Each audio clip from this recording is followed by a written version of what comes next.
ये मैं हूं कॉलेज में उस टाइम पे जब मैं सोचता था अरे Israel they are the good guys. वैसे देखो कॉलेज के टाइम प्रायोरिटीज तो अलग रहती है, ठीक है। ज्यादा मैं भी बहुत सारे बच्चों की तरह आई डिड नॉट केयर कि भाई वर्ल्ड अफेयर्स में क्या हो रहा है, जियोपॉलिटिक्स में क्या हो रहा है, पर एक ओपिनियन तो होता है ना, एक माइंडसेट तो होता है ना। एंड मेरा उस एज पे माइंडसेट बहुत सारे लोगों जैसा ही था पूरी दुनिया में कि भाई Israel is the good guy, Palestinians oh no no no no वो तो टेररिस्ट है। फिर होता है October 7th and Israel thanks to its lies At least 40 babies were killed.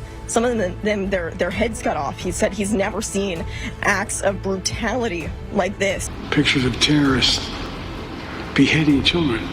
Sexual violence by Hamas militants, including rape and gang rape, took place during their October 7th attack on Israel. And उस time पे मानो पूरी दुनिया Israel के साथ आके खड़ी हो जाती है। एंड ऑफ कोर्स उस पे मीडिया का बहुत हाथ रहता है, हमारे सारे वर्ल्ड लीडर्स जो एक एक करके इजराइल जाते हैं, ठीक है। एंड देखो उस टाइम पे पूरी दुनिया का ऑलमोस्ट ये माइंडसेट था कि नहीं Israelis are the good guys, ये लोग अच्छे हैं। Very clear about Israel's right to defend itself. I am clear that Israel has the right to defend itself. Israel has a right to defend itself. ये सब होता है, बहुत झूठ भी बोले जाते हैं, यूजुअल प्रोपेगेंडा भी फैलाया जाता है।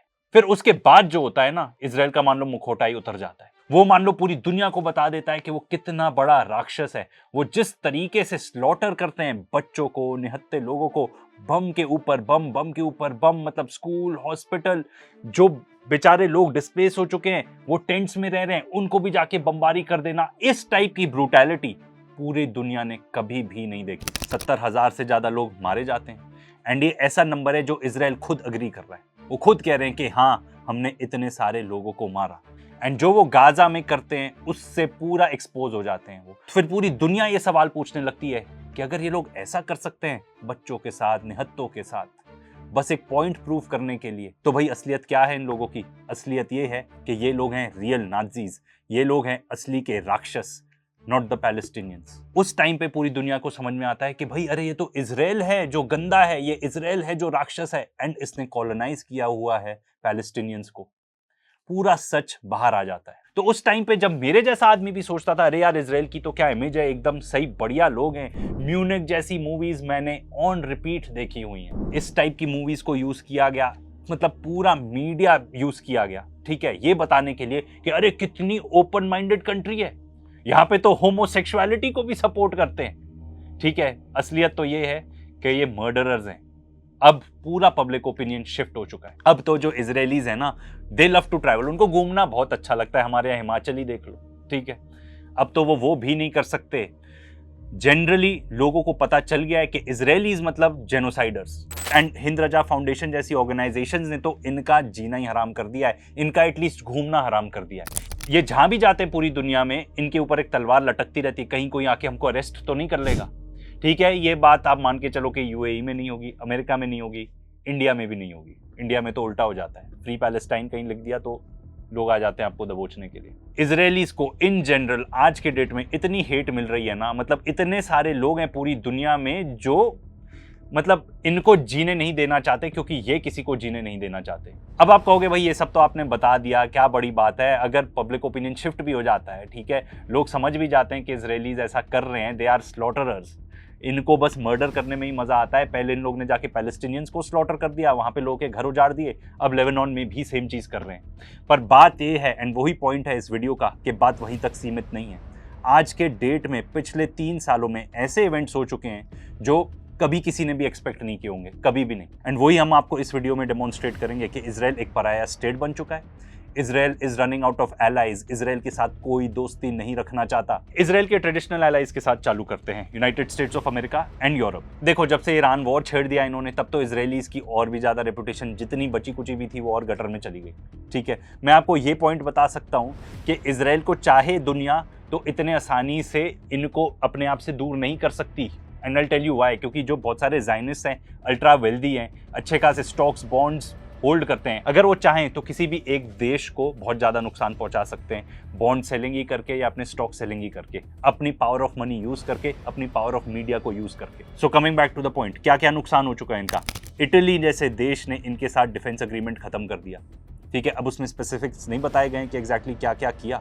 किसने सोचा होगा भाई 7 अक्टूबर 2023 से पहले कि ऐसा कुछ होगा। देखो इतने सारे देश हैं जो अमेरिका और इजराइल दोनों को अपनी एयर स्पेस नहीं दे रहे, एंड ये यूरोपियन कंट्रीज है, Spain, France, Italy, Switzerland. Spain तो एक ऐसा देश है जिसने लंबे चौड़े मेजर्स अनाउंस कर दिए अगेंस्ट इजराइल। उसमें से एक है आर्म्स एम्बार्गो, कि भाई हम कोई भी हथियार हमारे पोर्ट से होते हुए जा रहा है तो हम नहीं जाने देंगे। अब न्यूज़ तो ये आई है कि इजराइल ने हॉल्ट कर दिए अपने आर्म्स परचेजेस फ्रॉम फ्रांस। असलियत ये है कि भाई इससे पहले कि फ्रांस बोले कि भाई हम तुमको अब कोई आर्म्स नहीं बेचेंगे, इजराइल ने बोल दिया अरे हम तुमसे नहीं खरीदेंगे, क्योंकि फ्रांस तो वो वैसा करने ही वाला था। देखो अब आपके पास यूनाइटेड नेशंस है, न्यू वर्ल्ड ऑर्डर इमर्ज हो रहा है जिसमें शंघाई कॉर्पोरेशन ऑर्गेनाइजेशन है। वैसे ही एक और संस्था बन चुकी है जिसका नाम है हेग ग्रुप। एंड अभी तक तो मुझे लगता है इनका एक ही मिशन है कि ये जो हॉलोकॉस्ट हुआ है गाजा के अंदर, इसमें जितने भी परपेट्रेटर्स हैं, जितने भी लोग हैं जिन्होंने ये हॉलोकॉस्ट एक्चुअली कैरी आउट किया है, उनके अगेंस्ट एक्शन लेना है। वो हेग ग्रुप का पर्पस है। एंड इसमें कितने यूरोपियन देश भी इन्वॉल्व है, जैसे कि स्पेन एंड आयरलैंड, पोर्चुगल भी इन्वॉल्व है, एंड चाइना जैसे देश तक मौजूद हैं इस हेग ग्रुप में। देखो ये टेलीग्राफ का ही आर्टिकल है जो बताता है कि कैसे नेतन्याहू ने finally he has lost Europe. Traditional allies में अमेरिका एंड यूरोप ही थे इजराइल के साथ। अगर आप मानो जब इजराइल बना था तब कैसे बना था, बैलफोर डिक्लेरेशन के थ्रू ही बना था इजराइल को बहुत सारे expert such as John Mearsheimer describe करते हैं जैसे as if this would be the last wave, मतलब लास्ट जो कॉलोनाइजेशन है वो यहाँ पर हो रहा है इजराइल के अंदर। उसके बाद और कॉलोनाइजेशन नहीं हो पाएगा इस दुनिया में, एंड पॉसिबली इसके साथ ही एंड हो सकता है ये इजराइल के साथ। एंड कॉलोनाइजर्स कौन थे? यूरोपियंस थे। तो ठीक है, इन लोग के ना खून में है कॉलोनाइजेशन। तो अब ये लास्ट प्रोजेक्ट है कॉलोनाइजेशन का इजराइल। एंड जनरली इजराइल के जितने भी स्ट्रॉन्ग एलाइज थे ना, वो इसीलिए US, Europe, Canada, Australia, New Zealand, ये सारे देश ही थे। एंड इजराइल कैसे कॉलोनाइज करता है? देखो इजराइल तो देश उन्होंने बना ही लिया, अब उनको और एक्सपैंड करना है तो करता है वाया सेटलमेंट्स। पर अब जो ये यूरोपियन देश हैं ये खुद ही सैंक्शन लगा रहे हैं against the violent settlers. And ये जो यूरोपियन कंट्रीज सैंक्शन लगाना चाह रहे हैं इन सेटलर्स के ऊपर, इसको एक ही देश था जो इसके आड़े आ रहा था, वो था हंगरी। एंड अब देखो अगर ये मान लो सैंक्शंस इंप्लीमेंट हो भी जाते हैं तो ये काफ़ी सिंबॉलिक ही रहेगा, पर भाई देखो चालू ऐसे ही होती हैं चीज़ें। एंड अगर आप यूरोपियन यूनियन को देखो तो ये है इजराइल का लार्जेस्ट ट्रेडिंग पार्टनर। एंड अगर ये ही सेटलर्स के ऊपर सैंक्शंस लगाने लगे तो भाई सिंबॉलिक चीज़ से चालू होगी और फिर कहाँ तक जाएगी, इतने फटाफट चीज़ें हो सकती हैं, we can't even imagine. And देखो अब हंगरी में हो चुका है बहुत बड़ा चेंज। वहाँ पर जो विक्टर ऑर्बान थे, ठीक है, जिनको काफ़ी हद तक डिक्टेटर ही माना जा रहा था, इतने टाइम से वो गद्दी में बैठा हुआ था वो आदमी, he is no longer the prime minister. तो ये जो नए प्राइम मिनिस्टर हैं हंगरी के, इन्होंने क्लियरली बोल दिया है कि अगर नेतन्याहू आएगा हंगरी के अंदर तो हम उसको अरेस्ट कर लेंगे। क्योंकि इससे पहले जो था विक्टर ऑर्बान, वो कह रहा था कि भाई हम कोई पार्ट भी नहीं रहना चाहते इंटरनेशनल क्रिमिनल कोर्ट के। अब वो जो भी प्रतिक्रिया चल रही थी, जो भी प्रोसेस हो रहा था to withdraw Hungary from the international criminal court, वो रुक गया। अब देखो इजराइल में जो नेतागण ज्यादा पॉपुलर हैं, जो चलाते हैं, जो उनका finance minister and sort of home minister आप कह सकते हो, बेन गवीर, ये लोग कौन है? ये सेटलर्स ही हैं। तो इनके सारे जितने भी चंगू मंगू इनके नीचे काम करते हैं ना, वो वायलेंट सेटलर्स, उन सब के ऊपर सैंक्शंस लगाने पड़ेंगे। एंड वो दिन दूर नहीं है जब ये European Union as a whole decide कर सकता है कि भाई हमें इजराइल के साथ ट्रेड ही नहीं करना। इजराइल का बिगेस्ट ट्रेडिंग पार्टनर है यूरोपियन यूनियन। अगर वो खत्म तो आप मान के चलो इकोनॉमी यूं ही धराशायी हो जाएगी इजराइल की। आज के डेट में वैसे भी कोई खास बचा नहीं उनकी इकोनॉमी में, वॉर इकोनॉमी है वो। एंड कुछ ऐसे यूरोपियन देश हैं बड़े बड़े such as Spain, Ireland, Slovenia, Sweden, जो ऑलरेडी कह रहे हैं कि भाई ये जितनी भी इलीगल सेटलमेंट एक्टिविटी चल रही है ना, इसको खत्म करो एंड एक 2 स्टेट सोल्यूशन की तरफ चलो। अब आते हैं अमेरिका पर। अमेरिका में तो इतनी तक बातें हो चुकी हैं, इनफैक्ट मोशन मूव हो चुके हैं पार्लियामेंट के अंदर कि जितनी भी हम मिलिट्री एड देते हैं ना इजराइल को, हमें खत्म करनी पड़ेगी। एंड नेतन्याहू भी आके कहता है कि हाँ हमें अमेरिका से पैसे वैसे की जरूरत नहीं है, हमें तो जितना भी हम पैसा लेते हैं अमेरिका से उसको जीरो करना पड़ेगा। अब भाई अगर तुम्हें एक्चुअली नहीं चाहिए इतना पैसा तो तुम क्यों इतने अमेरिकन पॉडकास्ट पे आते हो? क्यों तुम्हें इतनी ज्यादा चिंता रहती है कि अमेरिकन पब्लिक तुम्हारे बारे में क्या सोचती है? क्योंकि बात सिंपल है, यूएस कांग्रेस में जब वोट हुआ था, जो बर्नी सैंडर्स ने चालू किया था कि भाई we need to block all arms sales to Israel, तब वो पता है 40 to 59 ही रिजेक्ट हुआ था। मतलब 10 लोग इधर से उधर हुए, इसका मतलब all arms sales to Israel can and.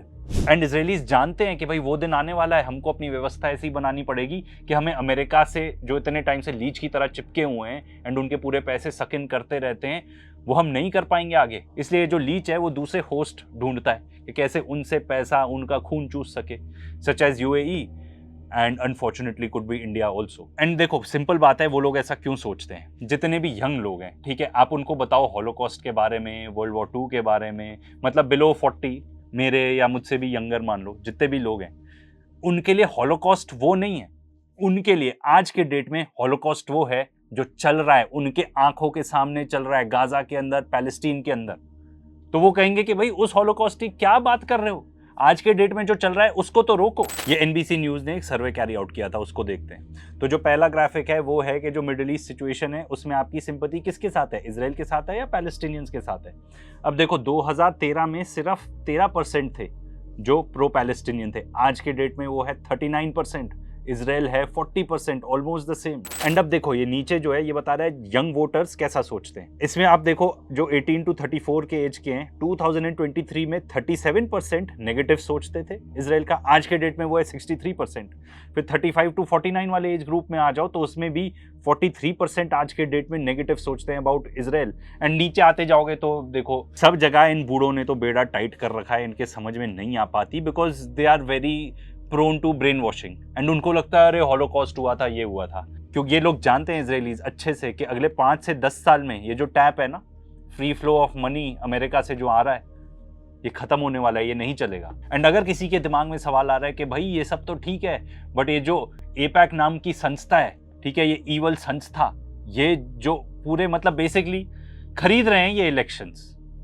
APAC basically एक लॉबी है, ठीक है। अब अमेरिका में रूल रहता है कि अगर आप लॉबी हो किसी भी फॉरेन कंट्री के, तो आपको उस वैसे रजिस्टर करवाना पड़ेगा कि आप एक दूसरे देश के लिए लॉबिंग करते हो। इनको स्पेशल राइट्स मिले हुए हैं कि भाई ये इजराइल की लॉबिंग करते रहते हैं, ठीक है, पर इनको as a foreign entity register भी नहीं करवाना पड़ता। लॉबिंग बेसिकली खरीदारी ऑफ पॉलिटिशियंस, बेसिकली करप्शन, मतलब इसको और कोई तरीका नहीं है इसको बताने का। अभी इजरायली न्यूज़पेपर वाइनेट न्यूज़ ही रिपोर्ट कर रहा है कि APAC is facing a political crisis.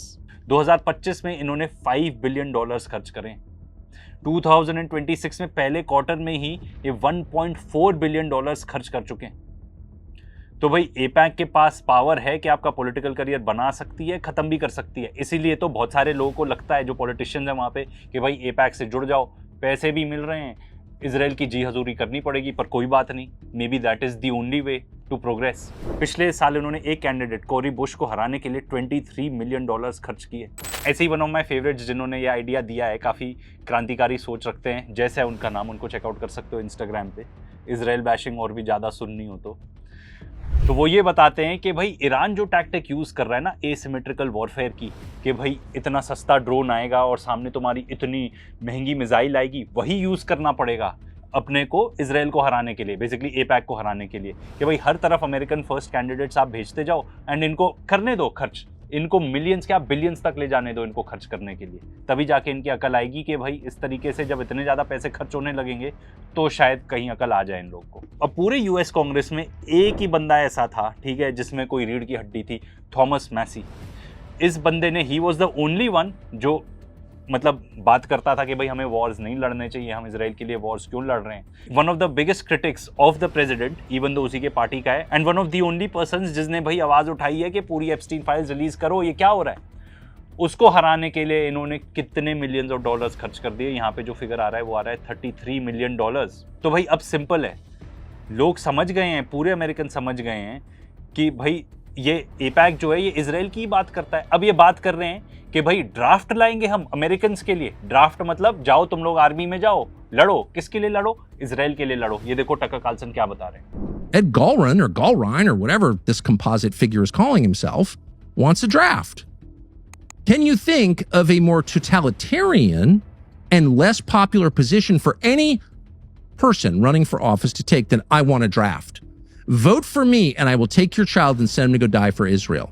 Is that actually a campaign pledge? He made that pledge. अब देखो इजरायली जो सोसाइटी है ना वो भी खत्म हो चुकी है। मतलब इनको बिल्कुल भी सेंस नहीं है कि हमको क्या करना चाहिए क्या नहीं करना चाहिए। अब बेन गवीर का इंसिडेंट देख लो, ठीक है, इसके बारे में हम आपको बता ही चुके हैं। जो फ्रीडम फ्लोटिला में लोग थे उनका कितना भारी अब्यूज किया इसने, ठीक है, एंड इस तरीके की एक्सट्रीम वायलेंस पूरी इसने खुद अपने सोशल मीडिया हैंडल से पोस्ट कर रहा है। यहाँ पे लोगों का रेप किया गया, हड्डी पसलियाँ एक कर दी गई उनकी, उनको इतना टॉर्चर किया गया जिसकी हद नहीं है। एंड ये सब इंटरनेशनल सिटीजन है भाई, आप इनको किडनैप करके ले आए थे इंटरनेशनल वाटर्स से।